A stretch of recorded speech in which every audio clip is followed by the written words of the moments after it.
Mr. Louis Chua.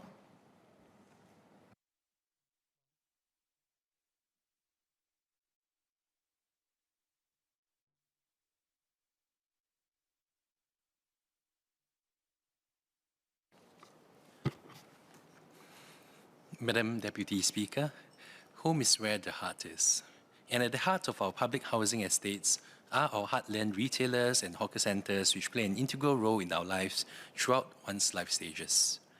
Growing up as a child in Ang Mo Kio and certainly before the age of e-commerce, I still fondly recall how the unassuming neighbourhood centre had almost everything that we needed, with the wet market, hawker centre, coffee shops, bakeries, mini-marts serving our F&B needs, the friendly neighbourhood GP and dentists looking after our health needs, and the retailers selling everything from clothes, hardware, spectacles, laser discs, and even Tamiya cars and Pokemon cards that I had a particular interest in the past. While shop houses and 5-foot ways of yesteryears have given way to HDB town centres and neighbourhood malls, it would be a pity if our heartland shops are not able to overcome the challenges of modern retail and the current difficult business environment. Hence, the Workers' Party had in our manifesto called for a strengthening of our hawker centres and HDB shops, and I'm supportive of the bill's intent to support our heartland shops through creating a new category of commercial property upgrading works while providing for such works to be carried out. The convenience of e-commerce has changed most of our lives, largely for the better. During the periods of COVID-19 related to lockdowns and mandatory quarantine, food delivery and e-commerce have helped us tide through some very difficult times. Based on SingStat data, online sales now represent about 12 to 15% of total retail sales in 2022, up from the mid-single-digit percentages during the pre-pandemic periods from 2018 to 2019. For computer and telecommunications equipment, this is as high as 52% in March 2022. And even for supermarkets and hypermarkets, which was the domain of brick-and-mortar retail, this is now similarly at 14% of total retail sales. I believe online sales will only continue to rise as a share of the overall retail market. For heartland retail shops, significant upgrading and rejuvenation is much needed, and time is of the essence for many shop owners who are struggling with narrowing margins amid competition and input cost inflation, and slowing sales volumes as they continue to lose market share to glitzy shopping malls and e-commerce alike. While the future of retail is likely in omni-channel retailing, where both digital and brick-and-mortar retail coexist, it is important for us to urgently revitalize our heartland shops so that they do not lose relevance, as they play an important role in adding vibrancy and character to our neighbourhoods. I thus hope the revitalisation of shop scheme and other commercial upgrading initiatives can be rolled out expeditiously across our heartland shops once the bill is passed. Moving on to the specifics of the bill, I welcome the move to reduce the threshold for shop owners to approve upgrading works from 100% to 75% of the total value in votes under Clause 5. This would facilitate the upgrading process and not allow any single dissenting shop owner from halting the process indefinitely, while still ensuring that there is supermajority approval for any approved works. Clause 6, however, prescribes that the board may recover from every owner of such commercial property within the precinct, as is mentioned in Section 77(3)(a), the costs incurred by the board in respect of the commercial property upgrading works.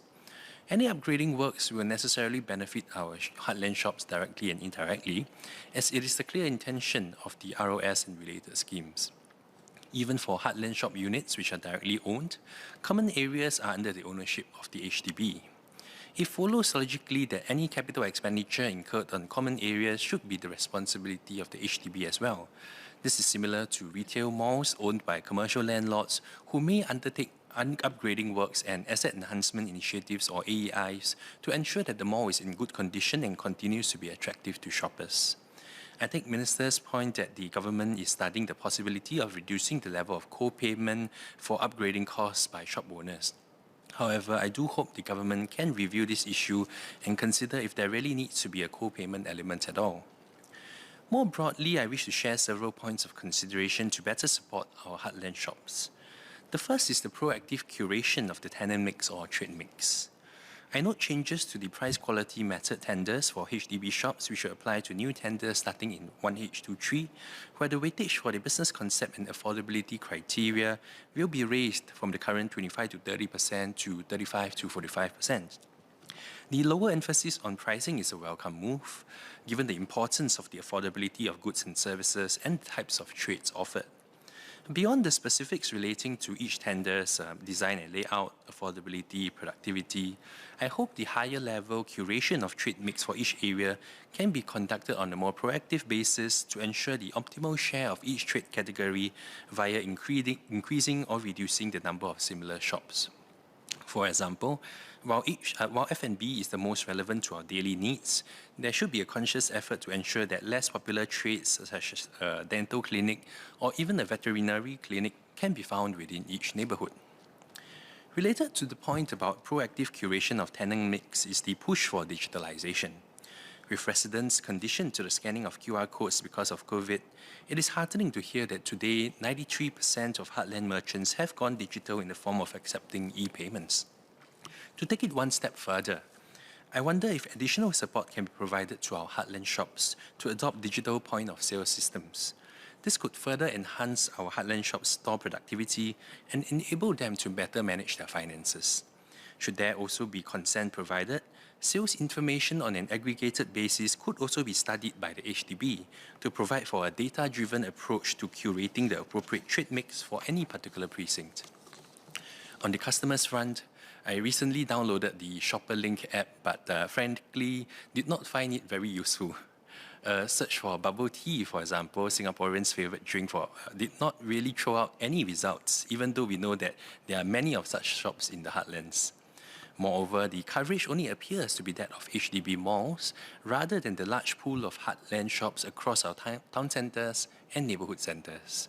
To take it one step further again, perhaps the HDB can consider introducing a rewards program to encourage continued patronage of our mom and pop shops in the neighbourhood, similar to those of retail mall owners in Singapore such as the Capital Star or Fraser's Experience programs. Finally, while the attention of this bill is rightly centred on facilitating the upgrading of our existing heartland shops, let us not forget the precincts and neighbourhoods which do not have the benefit of the convenience and rich diversity of having heartland shops in close proximity to our homes. The town of Sengkang, which I represent for example, is a case in point. Many residents have often shared with me and my fellow Sengkang MPs about the lack of coffee shops and everyday conveniences in their neighbourhood. Within my Rivervale division, for example, while it is great that Rivervale Plaza and Rivervale Mall provides various retail offerings for those living in the immediate vicinity, there is only one coffee shop and one convenience store in the entire division.